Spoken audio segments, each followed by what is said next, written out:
જય શ્રી કૃષ્ણ મિત્રો, સનાતની જેની ચેનલમાં આપનું હાર્દિક સ્વાગત છે। મિત્રો, આજના વિડીયોમાં આપણે જોવાના છીએ પાપાંકુશા એકાદશીના વ્રત અને પૂજા વિધિ, વ્રતનું સમાપન એટલે કે પારણા, વ્રતનો મહિમા અને સંદેશ અને એકાદશીની વ્રતની કથા। તો મિત્રો ધ્યાનથી સાંભળજો। આસો મહિનાના શુક્લ પક્ષની એકાદશીને પાપાંકુશા એકાદશી કહેવામાં આવે છે। આ એકાદશીનું વ્રત કરવાથી માણસના તમામ પાપો નષ્ટ થાય છે અને તે સ્વર્ગ તથા મોક્ષની પ્રાપ્તિ કરે છે। આ વ્રત હજારો અશ્વમેઘ યજ્ઞ અને 100 રાજસૂય યજ્ઞ કરવાથી મળતા ફળ કરતાં પણ વધારે પુણ્ય આપનારું છે।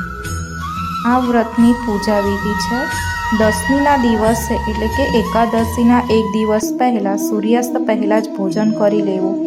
ભોજનમાં સાત્વિક આહાર લેવો અને ભાત એટલે કે ચોખા, મસૂરની દાળ કે અન્ય કોઈ કંદમૂળનો ત્યાગ કરો। બ્રહ્મચર્યનું પાલન કરવું।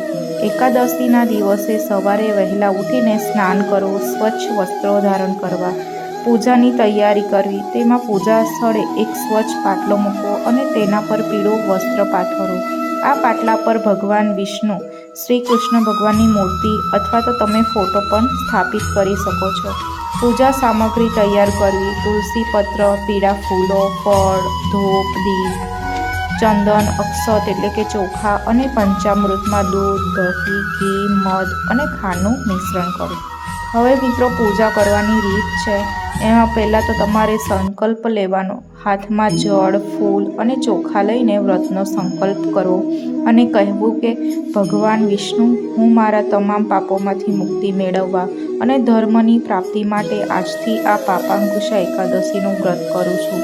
પંચામૃત સ્નાન કરાવવું। ભગવાન વિષ્ણુની મૂર્તિને પંચામૃતથી સ્નાન કરાવીને શુદ્ધ જળથી સ્નાન કરાવવું। વસ્ત્ર અને શૃંગાર।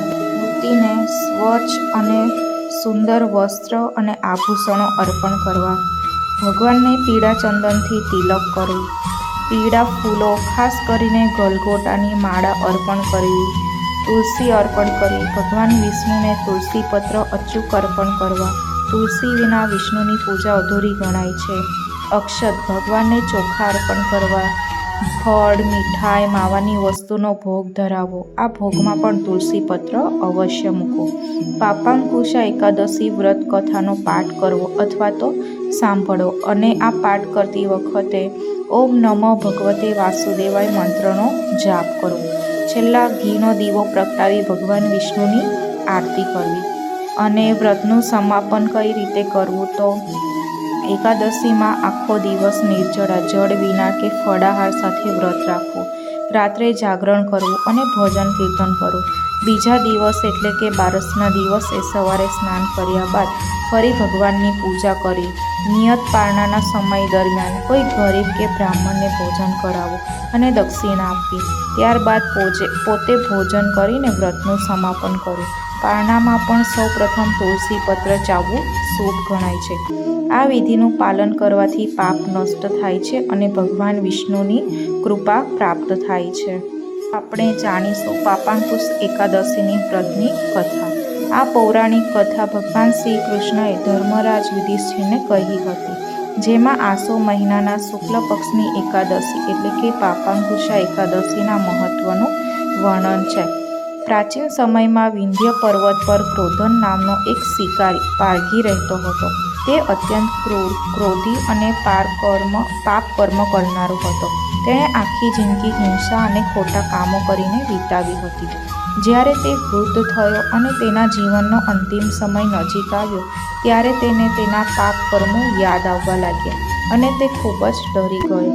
યમદૂતો તેને લેવા માટે આવ્યા અને તેને કહ્યું કે આવતીકાલે તારો અંતિમ દિવસ છે અને તારા ભયંકર પાપોના કારણે તને નરકમાં લઈ જવામાં આવશે। ભયથી ધ્રુજતો ક્રોધન પોતાના પાપોની માફી અને મુક્તિનો માર્ગ શોધવા માટે મહર્ષિ અંગિરા ઋષિના આશ્રમ ગયો। તેણે ઋષિના ચરણોમાં પડીને પોતાના દુઃખ વ્યક્ત કર્યું અને મુક્તિનો ઉપાય પૂછ્યો। દયાળુ અંગિરા ઋષિએ તેને કહ્યું, હે ક્રોધન, તું આસો મહિનાના શુક્લ પક્ષમાં આવનારી પાપાંકુશા એકાદશીનું વ્રતનું શ્રદ્ધાપૂર્વક કર। ભગવાન વિષ્ણુને સમર્પિત આ વ્રત કરવાથી તારા બધા પાપ નષ્ટ થઈ જશે અને તને મોક્ષ મળશે. ઋષિના કહેવા પ્રમાણે ક્રોધને સંપૂર્ણ શ્રદ્ધા અને નિષ્ઠા સાથે પાપાંકુશા એકાદશીનું વ્રત, પૂજન અને જાગરણ કર્યું. આ વ્રતના પ્રભાવથી તેના તમામ પાપ કર્મ ધોવાઈ ગયા. જ્યારે ક્રોધને શરીર છોડ્યું ત્યારે તેને લેવા માટે યમદૂતોને બદલે ચતુર્ભુજ વિષ્ણુ દૂતો આવ્યા. તેઓ તેને વિષ્ણુલોક એટલે કે વૈકુંઠ ધામમાં લઈ ગયા. આમ એક પાપી શિકારી પણ એકાદશીના વ્રતથી મુક્તિ પામ્યો. વ્રતનો મહિમા અને સંદેશ છે. આ એકાદશીનું વ્રત મનુષ્યને તમામ પાપોમાંથી મુક્તિ અપાવીને સ્વર્ગ અને મોક્ષની પ્રાપ્તિ કરાવે છે. આ દિવસે ભગવાન વિષ્ણુની પૂજા અને દાનનું મહત્વ અશ્વમેઘ યજ્ઞ અને રાજસુ યજ્ઞથી પણ વધારે ગણાય છે. આ વ્રત કરવાથી મનુષ્યને દીર્ઘાયુ, સુંદર પત્ની, ધન અને નિરોગી શરીર પ્રાપ્ત થાય છે. જય શ્રી કૃષ્ણ મિત્રો. તો મિત્રો, આજના વિડીયોમાં આપણે પાપાંકુશ એકાદશીના વિશે વાત કરી. તો મિત્રો, તમને આ વિડીયો પસંદ આવ્યો હોય તો લાઈક કરજો, શેર કરજો અને જો આપ આ ચેનલ પહેલી વાર જોઈ રહ્યા છો તો સબસ્ક્રાઈબ કરવાનું ભૂલતા નહીં. તો મિત્રો, મળીએ હવે નેક્સ્ટ વિડીયોમાં. ત્યાં સુધી ધન્યવાદ.